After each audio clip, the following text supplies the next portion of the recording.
الله نحمده ونستعينه ونستغفره ونؤمن به ونتوكل عليه ونعوذ بالله من شرور أنفسنا ومن سيئات أعمالنا من يهده الله فلا مضل له ومن يضلله فلا هادي له ونشهد أن لا إله إلا الله وحده لا شريك له ونشهد أن سيدنا وسندنا وحبيبنا ومولانا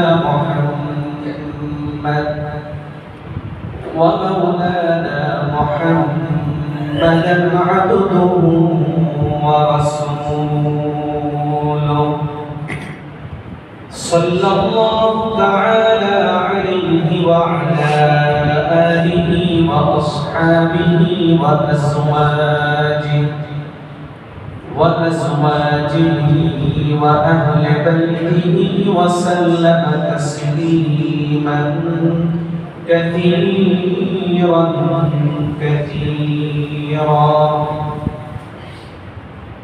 أما بعد فأعوذ بالله من الشيطان الرجيم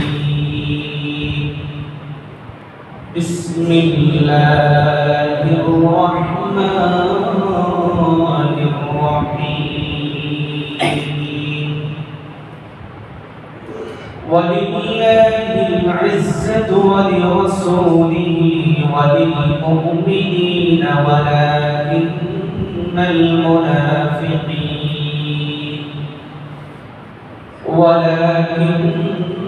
المنافقين لا يعلمون صدق الله مولانا العظيم وقال النبي صلى الله عليه وسلم ليس منا من دعا إلى عصبية ومن قاتل على عصبية ومن مات على عصبية وصدق رسوله النبي الكريم اللهم صل على محمد وعلى آل محمد كما صليت على إبراهيم وعلى آل إبراهيم إنك حميد مجيد اللهم بارك على محمد وعلى آل محمد كما باركت على إبراهيم وعلى آل إبراهيم إنك حميد مجيد بلغ العلا بكماله كشف الدجى بجماله حسنت جميع خصاله صلوا عليه وآله يا رب صل وسلم دائما أبدا على حبيبك ونبيك خير الخلق كلهم بلغ العلا بكماله كشف الدجى بجماله حسنت جميع خصاله صلوا عليه وآله সম্মানিত মুসল্লিয়ান কিরাম মহান আল্লাহ জাল্লা শানুহু ওয়া আম্মা নওয়ালুহু অসংখ্য কৃতজ্ঞতা আদায় করছি যে মহান রব্বুল আলামিন অত্যন্ত ভালোবেসে মহব্বত করে সফর মাসের দ্বিতীয় জুমার নামাজ আদায়ের লক্ষ্যে মসজিদে একত্রিত হওয়ার সমাগত হওয়ার তৌফিক এবং সুযোগ আমাদেরকে দান করেছেন। আসুন আমরা সকলেই সেই মহান রব্বুল আলামিনের শাহী দরবারে শুকরিয়া আদায়ের নিয়তে হৃদয়ের সবটুকু ভালোবাসা উদার করে দিয়ে সকলেই বলি আলহামদুলিল্লাহ। পবিত্র কোরআন কারীমের সূরা মুনাফিকুন এর 8 নম্বর আয়াতে কারীমা সামান্য কিছু অংশ আপনাদের খেদমতে তেলাওয়াত করেছি। মহান আল্লাহ রাব্বুল আলামিনের তৌফিক যদি শামিল হাল হয় তেলাওয়াতকৃত আয়াতকে সামনে রেখে আপনাদের সামনে নির্ধারিত সময়ের মধ্যে কিছু আলোচনা পেশ করার চেষ্টা করব ইনশাআল্লাহ। তেলাওয়াতকৃত আয়াত পবিত্র কোরআন কারীমের 63 নম্বর সূরা সূরা মুনাফিকুন। এই মুনাফিকুনের 8 নম্বর আয়াতে কারীমা এর কিছু অংশ তেলাওয়াত করেছি। মুনাফিকুন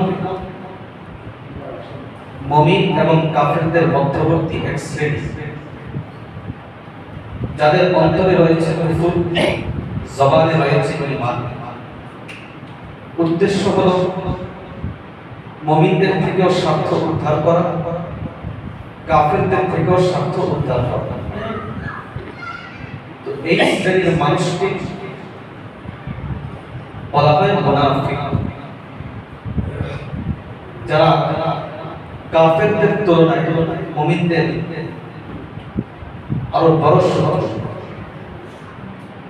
তো এই মুনাফিকদের কিছু চরিত্র, মুনাফিকদের কিছু লক্ষণ আল্লাহ তাআলা সূরা মুনাফিকুনের মধ্যে উল্লেখ করেছেন। এজন্য সূরার নাম হয়েছে মুনাফিকুন। এই মুনাফিকুনের 8 নম্বর আয়াতের যে অংশটুকু আপনাদের সামনে তেলাওয়াত করেছি, এই অংশের মধ্যে আল্লাহ পাক রব্বুল আলামিন ইরশাদ করেন, ওয়ালিল্লাহিল ইজ্জাতু ওয়া লিরাসূলিহি ওয়া লিল মুমিনিন ওয়ালাকিনাল মুনাফিকিনা লা ইয়ালামুন। প্রকৃতপক্ষে সম্মান মর্যাদা আল্লাহ তাআলার জন্য। কার জন্য? আল্লাহর জন্য। ওয়া লিরাসূলিহি, এবং আল্লাহর সাথে সম্পর্কের ভিত্তিতে রাসূলের জন্য। ওয়ালিল মুমিনিন, আল্লাহ এবং তার রাসূলের সাথে সম্পর্ক রাখার কারণে সম্মান এবং মর্যাদা মুমিনদের জন্য। এরপর আল্লাহ তাআলা বলেন, ওয়ালাকিনাল মুনাফিকিনা লা ইয়ালামুন, কিন্তু যারা মুনাফিক, যাদের অন্তরে রয়েছে কুফর, জবানে ঈমান, তারা এই সম্মান এবং মর্যাদার কথাটা জানে না, উপলব্ধি করে না। তো এই আয়াতের মধ্যে আল্লাহ তাআলা সম্মানিত কারা, মর্যাদাবান কারা, কারা প্রকৃতপক্ষে সম্মান এবং মর্যাদার অধিকারী, তাদের শ্রেণী আল্লাহ তাআলা উল্লেখ করেছেন। এর মধ্যে 1 নম্বর হলেন আল্লাহ পাক রব্বুল আলামিন। 2 নম্বর রাসূল করিম সাল্লাল্লাহু আলাইহি ওয়াসাল্লাম। 3 নম্বর মুমিন যারা আল্লাহ এবং তার রাসূলকে বিশ্বাস করে। তো এই আয়াতের মধ্যে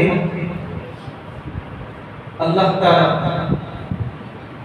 বিশেষ করে রাসূল এবং মুমিনদের সম্মান এবং মর্যাদার ঘোষণা দিয়েছেন। আল্লাহ তাআলা সম্মানিত এটাও বলেছেন, রাসূল সম্মানিত, মুমিনগণ সম্মানিত। এই ঘোষণা আল্লাহ পাক রব্বুল আলামিন দিয়েছেন। এই ঘোষণা আল্লাহ পাক রব্বুল আলামিন কেন দিয়েছেন, কি কারণে দিলেন, এর পিছনে একটি প্রেক্ষাপট এবং কারণ রয়েছে।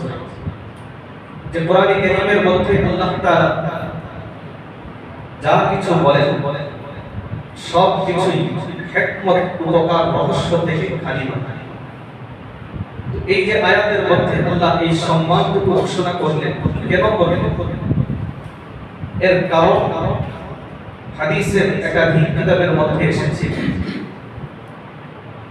রাসূল করিম সাল্লাল্লাহু আলাইহি ওয়াসাল্লাম যখন তিনি মক্কা থেকে হিজরত করে মদিনায় গিয়েছেন, এর পঞ্চম বৎসর শাবান মাসে বনু মুস্তালিক একটা যুদ্ধ সংগঠিত হয়েছিল। এই যুদ্ধের মধ্যে মুসলমানগণ তারা হয়েছিলেন বিজয়ী, কাফের মুশরিক তারা হয়েছিল পরাজিত। এই যুদ্ধ শেষ করে নবী করিম সাল্লাল্লাহু আলাইহি ওয়াসাল্লাম যখন তিনি মদিনার উদ্দেশ্যে যুদ্ধক্ষেত্র থেকে রওনা হলেন, প্রতিমধ্যে একটা কূপ ছিল, এই কূপের নাম ছিল মুরাইসিয়া। কি নাম? মুরাইসিয়া। তো এই কূপের নিকট এসে মদিনার আনসার সাহাবীগণ এবং মুহাজির সাহাবীগণ, এই দুই শ্রেণীর সাহাবায়ে কেরাম তারা এই কূপের নিকট এসে অবস্থান করতে শুরু করেছে। অবস্থান করতে যখন তারা শুরু করেছে, দেখা গিয়েছে মুহাজির সাহাবীদের মধ্যে একজন, তিনি এই কূপের নিকট সর্বপ্রথম এসেছেন। সবার আগে তিনি এই কূপের নিকট এসে অবস্থান করতে শুরু করেছেন। তো যখন তিনি অবস্থান করতে শুরু করেছেন, একে তো যুদ্ধের সময় পানির সংকট, দূর দূর পর্যন্ত সফর করতে হয়, মদিনায় ফিরে যেতে হবে।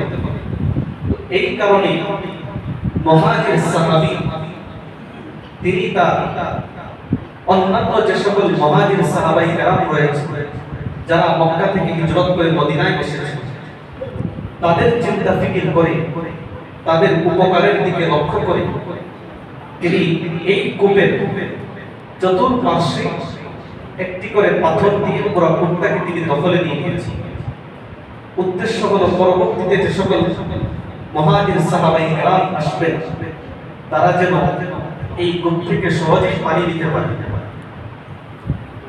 তো কূপের চতুর্পার্শ্বে একটি একটি করে পাথর দিয়ে পুরো কূপ পাথর দ্বারা বেষ্টিত।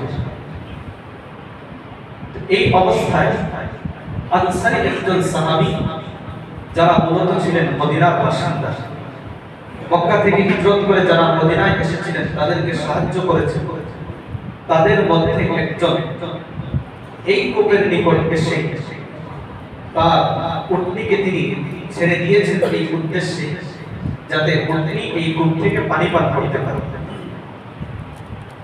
কিন্তু এই কূপের চতুর্পাশে রয়েছে পাথর। তো পাথরের কারণে ওই আনসারী সাহাবীর উটনী পানি পান করবে সেটা তার পক্ষে সম্ভব হচ্ছিল। তো আনসারী সাহাবী তখন তিনি একটা পাথর ওই জায়গা থেকে সরিয়ে দিয়েছেন যাতে উট পানি পান করতে পারে। মুহাজির সাহাবী যখন এই বিষয়টি লক্ষ্য করলেন, তখন তিনি রাগান্বিত হয়ে ওই আনসারী সাহাবী মাথার মধ্যে একটা কাঠের দ্বারা আঘাত করে তার মাথাটা একটু আঘাতপ্রাপ্ত করে ফেললেন। তো এই দুইজনের মধ্যে সূরার তিরমিজির মধ্যে এসেছে যে এই দুইজনের মধ্যে এক পর্যায়ে বাক বিতণ্ডা শুরু হয়ে যায়, তাদের মধ্যে একটু ঝগড়া বিবাদ শুরু হয়। সাহাবায়ে কেরাম, আমরাও যেমন মানুষ, আমাদের ভাই ভাইয়ের মধ্যে ঝগড়া হয় কি না? পরস্পরে যখন সমাজে একজন আরেকজনের সাথে চলাফেরা করি, ঝগড়া বিবাদ হয় কি হয় না? স্বাভাবিকভাবে এটা হয়ে থাকে। তো এই মুহাজির এবং আনসারী সাহাবী, তাদের মধ্যে একটা ঝগড়া বিবাদ শুরু হয়ে যায়। মুফাসসিরিনে কেরাম তাফসীরে মাআরিফুল কোরআনের মধ্যে উল্লেখ করেছেন যে এই ক্ষেত্রে মুহাজির এবং আনসারী সাহাবীদের মধ্যে যে ঝগড়া হয়েছিল, সেই ঝগড়ার ক্ষেত্রে মুহাজির সাহাবী যিনি কূপের চতুর্পার্শ্বে পাথর রেখেছিলেন, তার পক্ষ থেকে একটু সীমালঙ্ঘন প্রকাশ পেয়ে গিয়েছিল। অর্থাৎ তিনি যে আঘাত করেছিলেন তার কাছ থেকে একটু বাড়াবাড়ি হয়ে গিয়েছে। আর অপর দিক থেকে আনসারী সাহাবী তিনি ছিলেন তার তুলনায় নির্দোষ। তো এই দুইজন সাহাবীর মধ্যে যখন ঝগড়া বিবাদ তর্ক বিতর্ক শুরু হয়, এক পর্যায়ে মুহাজির সাহাবী তিনি তার গোত্রীয় যারা মক্কা থেকে হিজরত করে এসেছে তাদেরকে ডাকতে শুরু করলেন, ইয়া লাল মুহাজিরিন, মুহাজিররা কোথায়, আসো এসে আমাকে সাহায্য করো। অপর দিক থেকে আনসারী সাহাবী তিনিও তার গোত্রের লোকদেরকে ডাকতে থাকলেন, ইয়া লাল আনসার, হে আনসারী সাহাবী তোমরাও আসো এসে আমাকে সাহায্য করো। তাহলে মুহাজির সাহাবী তিনি ডাকলেন মুহাজিরদেরকে, আনসারী সাহাবী তিনি ডাকলেন আনসারী সাহাবায়ে কেরাম। এই বিষয়টা যখন নবী করিম সাল্লাল্লাহু আলাইহি ওয়াসাল্লামের কানে গিয়ে পৌঁছল, তিনি তো পাশে অবস্থান করছেন, আল্লাহ নবী সাল্লাল্লাহু আলাইহি ওয়াসাল্লাম তিনি সাথে সাথে ওই জায়গার মধ্যে এসে উপস্থিত হয়ে সাহাবায়ে কেরামকে ধমক দিলেন, মা বালু দাওয়া আহলিল জাহিলিয়া, এই যে জাহিলি যুগের একটা আহ্বান ডাকা, প্রত্যেক গোত্র কোনটা হক কোনটা অন্যায় কোনটা নেই এটা না দেখে গোত্রের সাহায্য করার জন্য তার গোত্রের লোকদেরকে ডাকা, এই ধরনের জাহিলি যুগের ডাক তোমরা কেন ডাকছো? আল্লাহ নবীকে বলা হলো, ইয়া রাসূলুল্লাহ, এই যে মুহাজির সাহাবী সে আমাদের আনসারী একজন সাহাবীকে আঘাত করেছে, আঘাত করতে গিয়ে তার পক্ষ থেকে একটু সীমালঙ্ঘন হয়ে গিয়েছে। এই ক্ষেত্রে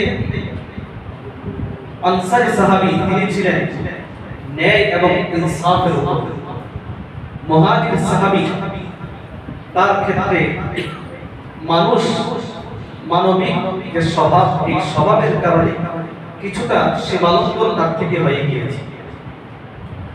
এজন্য তিনিও ডাকতে শুরু করলেন মুহাজিরদেরকে, আনসারী সাহাবী তিনিও ডাকতে শুরু করলেন আনসার সাহাবায়ে কেরাম।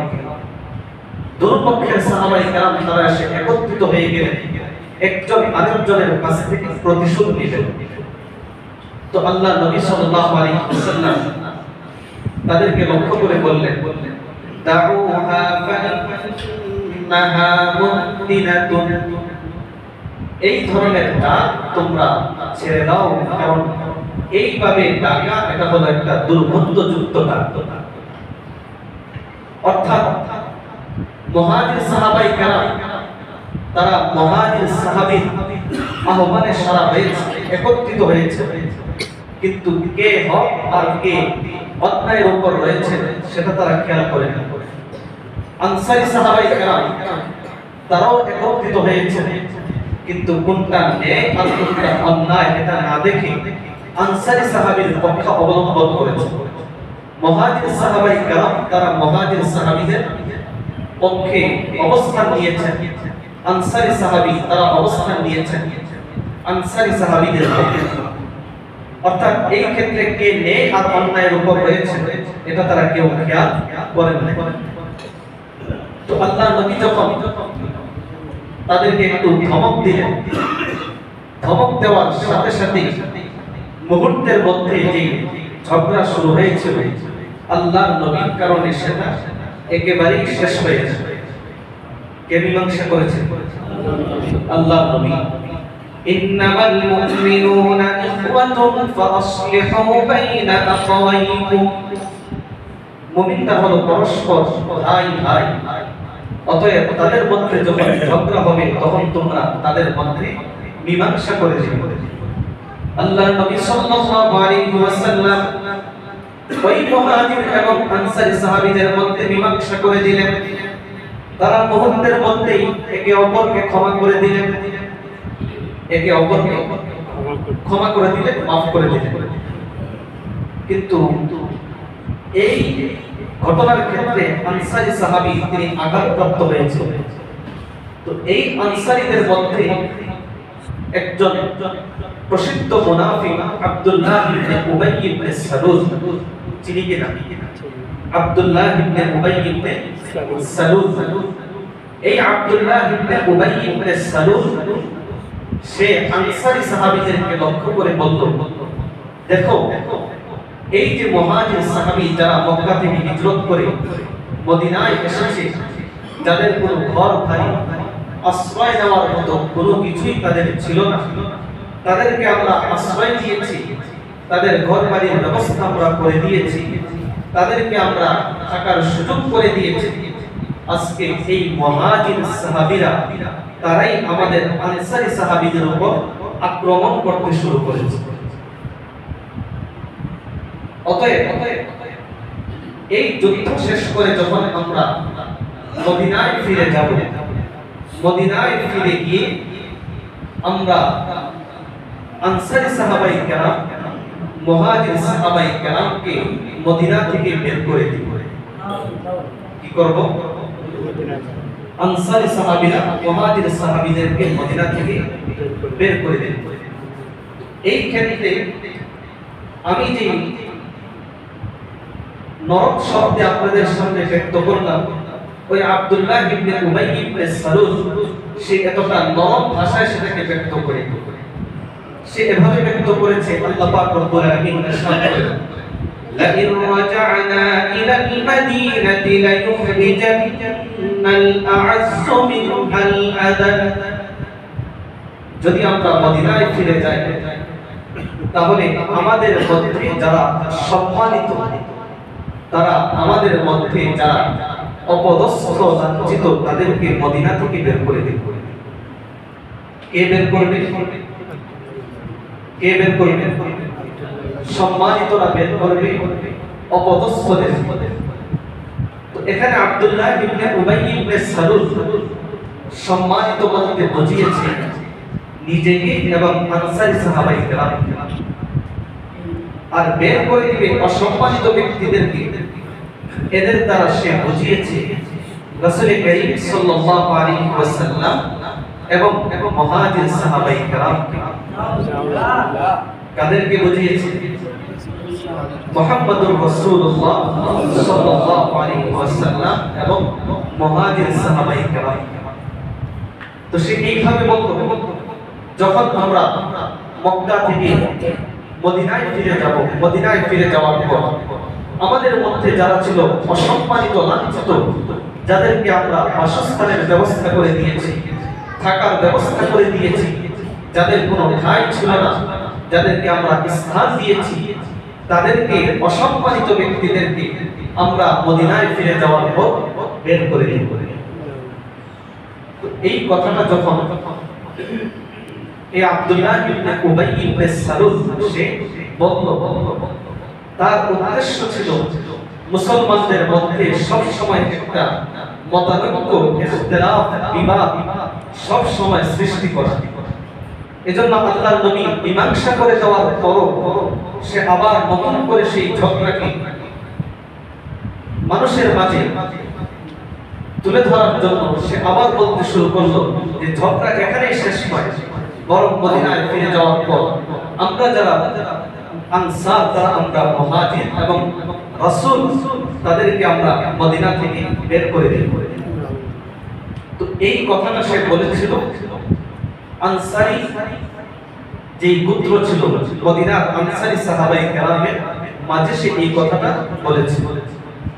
তখন আল্লাহ নবী সাল্লাল্লাহু আলাইহি ওয়াসাল্লামের আরেকজন সাহাবী যায়েদ ইবনে আরকাম রাদিয়াল্লাহু তাআলা আনহু, যিনি এই মুনাফিকের একই গোত্রে ছিলেন, আব্দুল্লাহ ইবনে উবাই সে ছিল গোত্র প্রধান, যায়েদ ইবনে আরকাম আনসারী সাহাবী তারা ছিলেন ওই গোত্রের ওই এলাকার মানুষ। তো যায়েদ ইবনে আরকাম রাদিয়াল্লাহু তাআলা আনহু এই কথাটা শুনে তার শরীরের মধ্যে আগুন ধরে গেল। কি ধরেছে? আগুন ধরেছে। তিনি আর এই কথাটা সহ্য করতে পারেন না। এখন আমরা পারবো কিনা? আমরা পারবো? আমি বলি আমরা পারবো।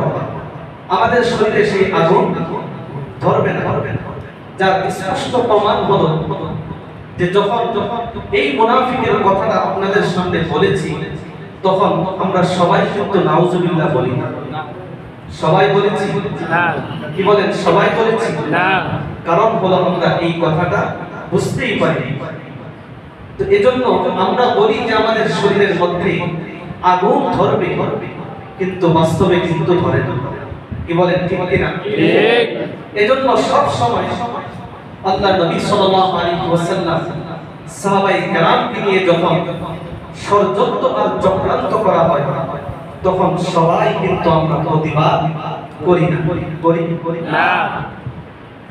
তো ওই আনসারী সাহাবী যার মনের মধ্যে ছিল আল্লাহ রাসূল সাল্লাল্লাহু আলাইহি ওয়াসাল্লামের প্রেম আর ভালোবাসা, যারা প্রকৃতপক্ষে ছিলেন আল্লাহর নবীর মহব্বতকারী, তার শরীরের মধ্যে একটা রাগ গুসা তৈরি হয়ে তিনি আল্লাহর নবীর কাছে গিয়ে বললেন, ইয়া রাসূলুল্লাহ, এই যে আব্দুল্লাহ ইবনে উবাই ইবনে সালুল যে আমাদের মতো নামাজ পড়ে, যুদ্ধে অংশগ্রহণ করে, আমাদের মতো সে বিভিন্ন এক কাজ সে করে, কিন্তু আজকে সে আপনার সম্পর্কে, মুহাজির সাহাবীদের সম্পর্কে মন্তব্য করেছে যে আপনারা নাকি হলেন লাঞ্ছিত অপদস্থ।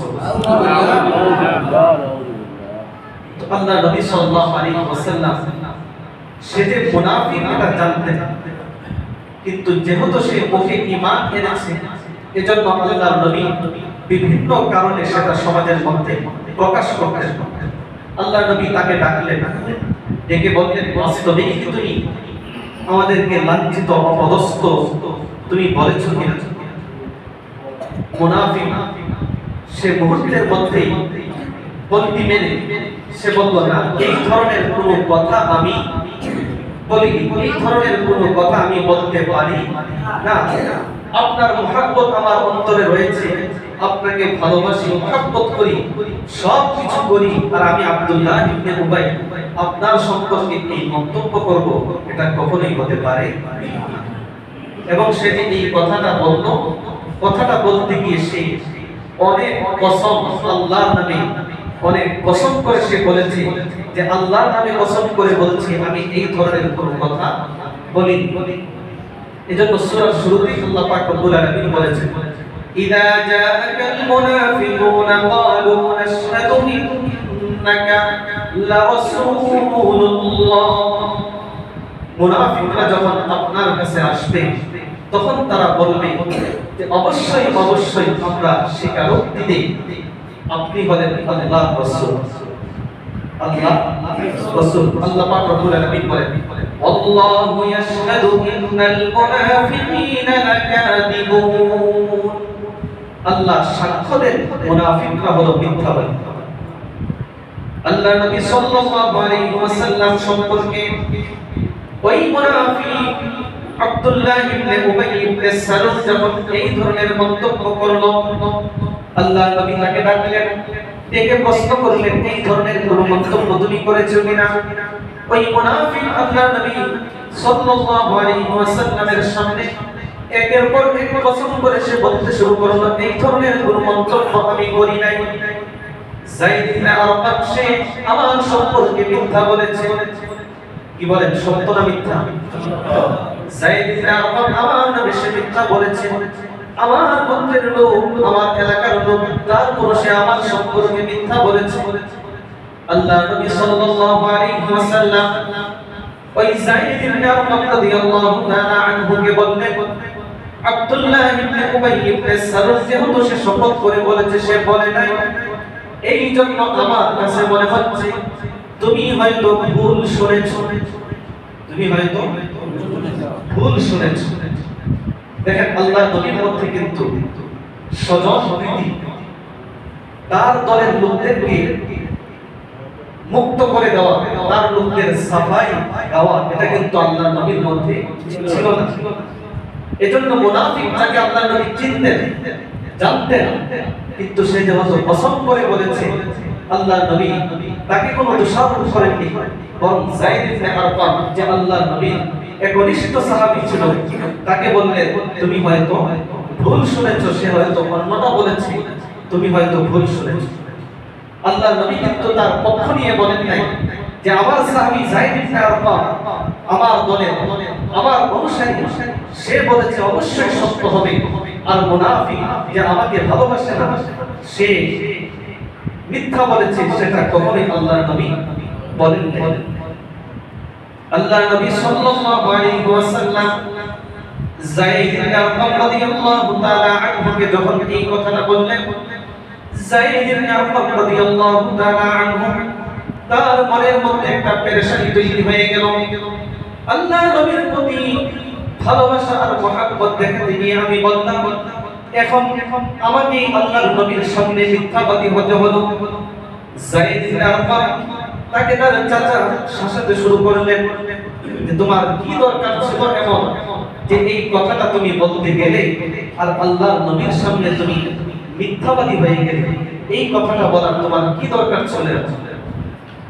যায়েদ ইবনে আরকাম রাদিয়াল্লাহু তাআলা আনহু তিনি বলেন, ফারিদতুম কাহিবান হাসিনা, ঘরের মধ্যে যখন আমি ঘুমাই একটাই পেরেশান এবং একটাই চিন্তা, আল্লাহর নবীর সামনে আমাকে মিথ্যাবাদী প্রমাণিত করা হয়েছে। তিনি বলেন, আমি ঘর থেকে বের হই না এই কারণে মানুষ যদি আমাকে দেখে তাহলে বলবে এই যায়েদ ইবনে আরকাম সে মিথ্যা বলেছে, যায়েদ ইবনে আরকাম সে মিথ্যা বলেছে। তো আল্লাহ নবী সাল্লাল্লাহু আলাইহি ওয়াসাল্লামের কাছ থেকে তিনি এসে তিনি আর ঘর থেকেও বের হন না, তিনি আর কোনো কথাও বলেন না, একদম চুপচাপ ঘরের মধ্যেই থাকেন, ঘরের মধ্যেই তিনি অবস্থান করেন, ঘর থেকে বের হন না। এই কারণে, কারণ মানুষ দেখলে তো বলবে যায়েদ ইবনে আরকাম সে মিথ্যা বলেছে, বাস্তবে তো তিনি সত্যবাদী।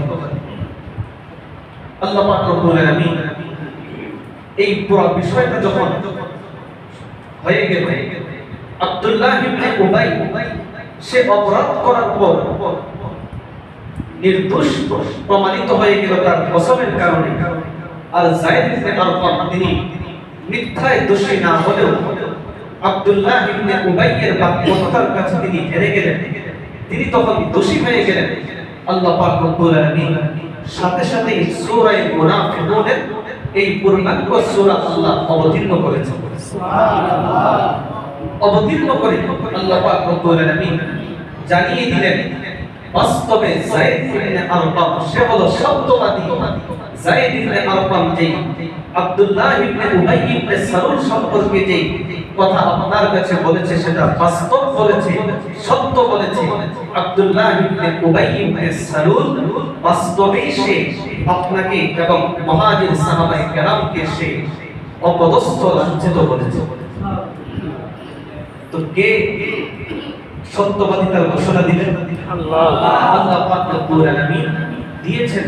আল্লাহ নবী সাল্লাল্লাহু আলাইহি ওয়াসাল্লাম যায়েদ ইবনে আরকাম রাদিয়াল্লাহু তাআলা আনহুকে ডেকে তার কানের মধ্যে একটু চিমটি দিয়ে আল্লাহ নবী তাকে একটু মৃদু হাসলেন, তাকে খুশি করানোর একটু চেষ্টা করলেন।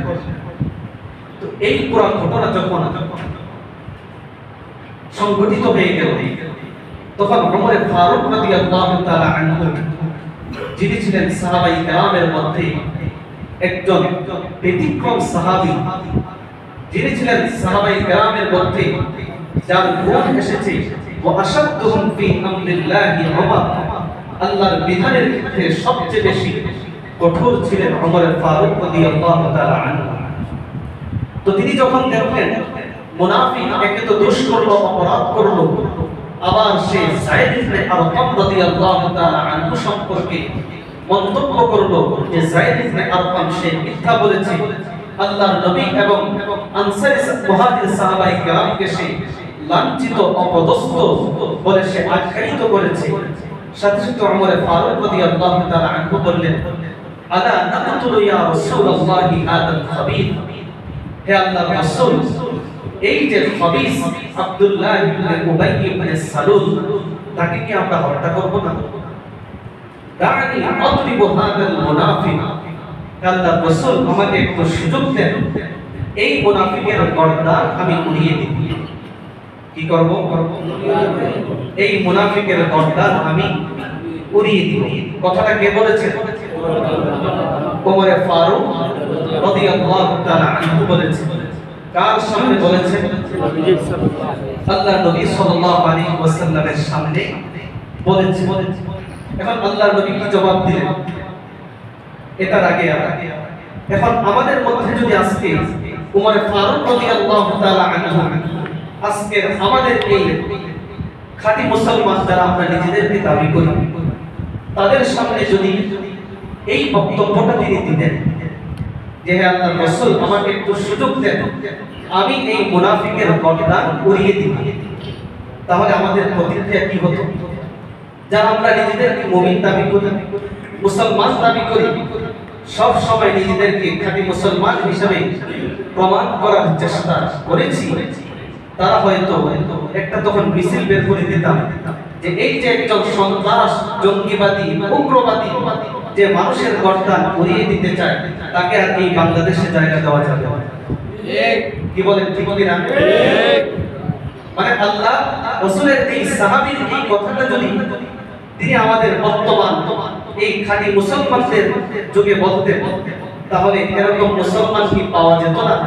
যারা আল্লাহ নবীর এই সাহাবীর বিরুদ্ধে এই বক্তব্যের বিরুদ্ধে প্রতিবাদ করত, তাকে জঙ্গিবাদ, উগ্রবাদী, সন্ত্রাস বলে আখ্যায়িত করত, কি বলেন পাওয়া যেত না? পাওয়া যেত।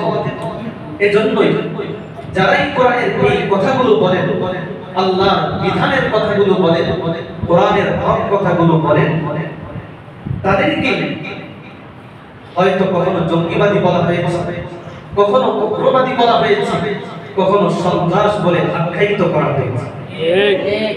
আসলে কোরআনের যে কথা যাই সেটা জিহাদের কথা হোক কিংবা যে কোনো ধরনের কথাই হোক, সেটা কখনো কাফের মুশরিকদের তথাকথিত সন্ত্রাস হতে পারে না।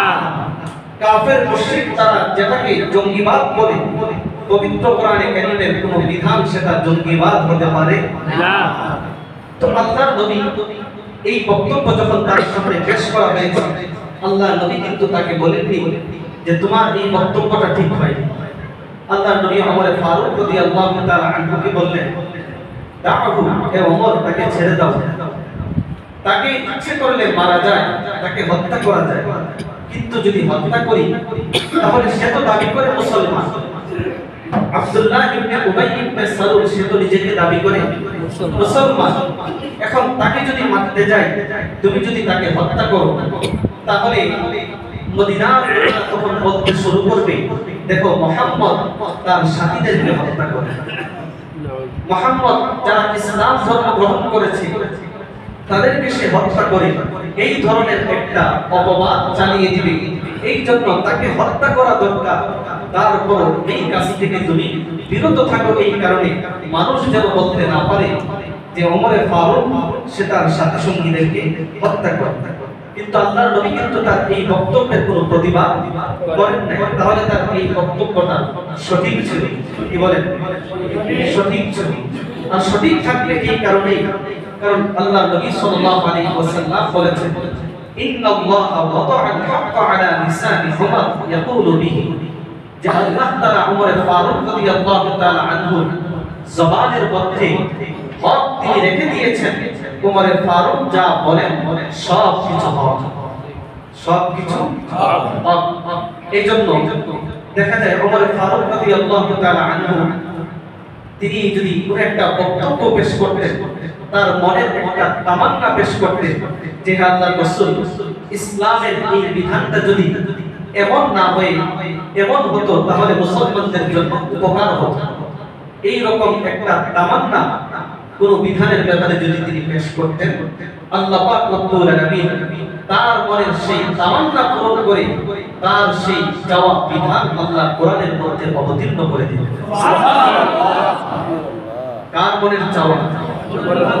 ওমর ফারুক রাদিয়াল্লাহু তাআলা আনহু মনের সেই তামান্না আল্লাহ পূর্ণ করে দিতেন। কতবার করেছেন মুফাসসিরিনে কেরাম বলেছেন, পবিত্র কোরআনে কারীমের 21টি আয়াত আল্লাহ ওমর ফারুক রাদিয়াল্লাহু তাআলা আনহুর মনের তামান্না, মনের ইচ্ছা অনুযায়ী আল্লাহ নাযিল করেছেন। সুবহানাল্লাহ। অতএব তার এই বক্তব্য কখনো ভুল হতে পারে না। তো ওমর ফারুক রাদিয়াল্লাহু তাআলা আনহু যখন তিনি এই বক্তব্য দিলেন, আব্দুল্লাহ ইবনে উবাই ইবনে সালুল তার সন্তান, তার নাম ছিল আব্দুল্লাহ, বাবার নাম আব্দুল্লাহ, ছেলের নাম আব্দুল্লাহ, কিন্তু বাবা নামে আল্লাহর বান্দা হলেও কাজে ছিলেন আল্লাহর শত্রু। কি বলেন আল্লাহর শত্রু। ছেলে নামে আল্লাহর বান্দা হলেও প্রকৃত পক্ষে তিনিও ছিলেন আল্লাহর বান্দা। এজন্য তিনি যখন লক্ষ্য করলেন যে আমার পিতাকে হত্যা করা হবে, এই ধরনের একটা আওয়াজ উঠেছে, সাথে সাথে তিনি আল্লাহর নবীর কাছে আসলেন, এসে বললেন, ইয়া রাসূলুল্লাহ, ইয়া হাবিবাল্লাহ, আমার পিতা আপনার সম্পর্কে মন্তব্য করেছেন, তাকে নাকি আমার পিতা আপনার সম্পর্কে মন্তব্য করেছেন, আপনি নাকি লাঞ্ছিত অপদস্থ। ইয়া রাসূলুল্লাহ, আমার পিতা সম্পর্কে যদি সিদ্ধান্ত হয়ে থাকে তাকে হত্যা করে ফেলা হবে। ইয়া রাসূলুল্লাহ, আমাকে অনুমতি দেন, আর কারো প্রয়োজন নেই, আমি সন্তানই আমার পিতার গর্দান উড়িয়ে দেওয়ার জন্য যথেষ্ট। সুবহানাল্লাহ।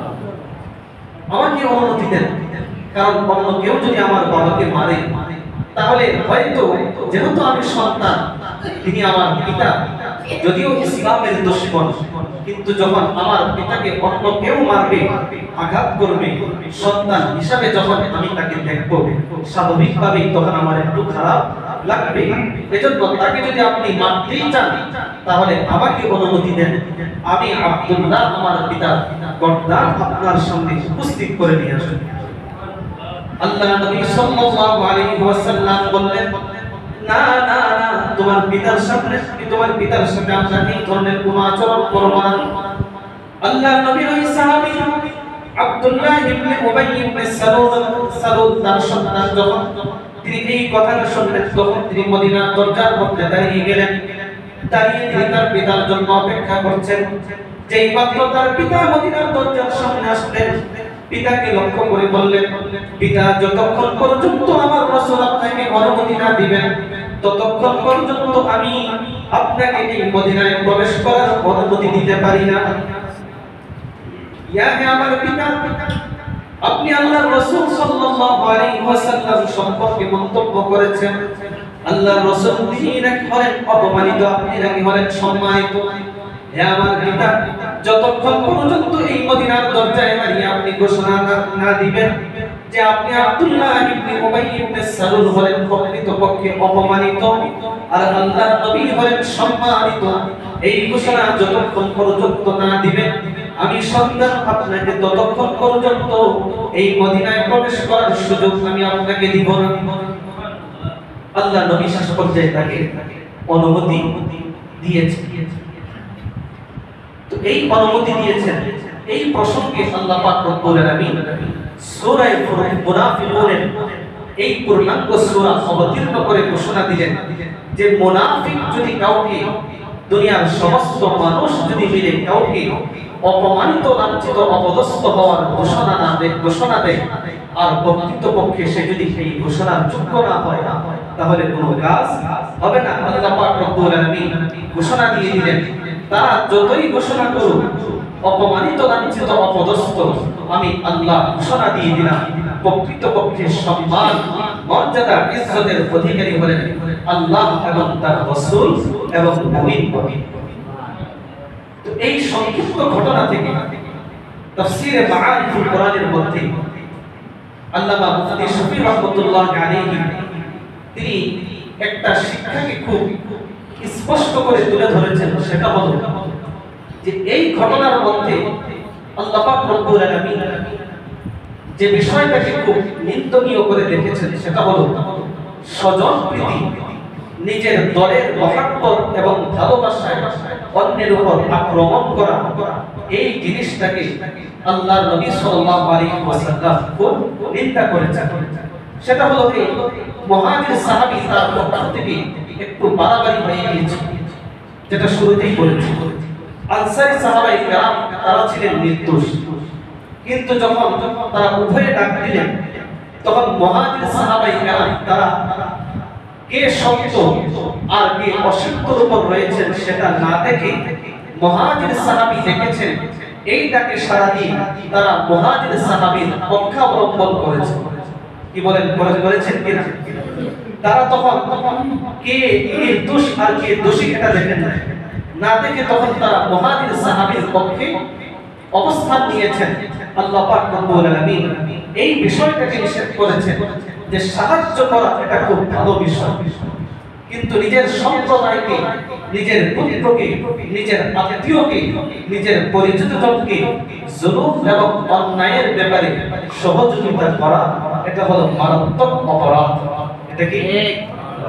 আপনি জানেন আমার ভাই অপরাধী, আপনি জানেন আমার বাবা অপরাধী, আপনি জানেন যে আপনার বংশের কেউ অপরাধী, জুলুম অবিচারের মধ্যে রয়েছে, তারপর আপনি তাকে জুলুম থেকে বিরত না রেখে তাকে জুলুমের পক্ষে অবস্থান নেওয়া, এটাই হলো হাদিসের ভাষায় আসাবিয়্যা। কি? আসাবিয়্যা, যেটাকে বাংলায় বলে সাম্প্রদায়িকতা। তো এই জিনিসটা খুবই মারাত্মক। সাহায্য করার ক্ষেত্রে মাপকাঠি হলো দেখতে হবে কে ন্যায়ের উপর রয়েছে। ন্যায়ের উপর যদি কেউ থাকে তাহলে তাকে সাহায্য করব, চাই সে আমার বংশের কেউ না হোক, চাই সে আমার দুশমন যদি হোক, কোন সময় সে যদি জুলুমের শিকার হয় তাহলে তাকে সাহায্য করা এটা হলো ইসলামের শিক্ষা। আর যদি কেউ জুলুমের উপর থাকে তাহলে ইসলামের শিক্ষা হলো তাকে জুলুম এবং অন্যায় থেকে বিরত রাখা, জুলুম এবং অন্যায়ের পক্ষে অবলম্বন না করা, পক্ষে অবস্থান না করা, যদিও সে আমার ভাই হয়, আমার বন্ধু হয়, আমার আত্মীয় স্বজন হয়। কেউ যদি এরকম করে, আল্লাহর নবী বলেন লাইসা মিন্না মান দাআ ইলা আসাবিয়্যাতি, এই ধরনের সাম্প্রদায়িকতার দিকে যে ডাকবে সে আমার উম্মতের অন্তর্ভুক্ত নয়। যে এই ধরনের চিন্তা চেতনাকে নিয়ে লালন করে লড়াই করবে যে আমার গোত্রের লোক হলে আমি তাকে সাহায্য করব, চাই সে জালেম হোক, আল্লাহর নবী বলেন যে ব্যক্তি এই ধরনের লড়াই করে মৃত্যুবরণ করবে তার মৃত্যুটা হবে জাহিলি যুগের মৃত্যু। যেই ব্যক্তি এই অবস্থায় মৃত্যুবরণ করবে আল্লাহর নবী বলেন সে আমার উম্মতের অন্তর্ভুক্ত হতে পারবে না। এজন্য সাহায্য করার ক্ষেত্রে আমাদেরকে লক্ষ্য রাখতে হবে কে ন্যায় এবং ন্যায়ের উপর ইনসাফের উপর রয়েছে তাহলে তাকে সাহায্য করব। যদি অন্যায়ের উপর থাকে, জুলুম অবিচারের উপর থাকে তাহলে তাকে সাহায্য করব না, বরং তাকে জুলুম থেকে বিরত রাখার চেষ্টা করব। আল্লাহ পাক রব্বুল আলামিন আমাদেরকে এই আলোচনাটুকু মনে রাখার তৌফিক দান করেন। আমিন।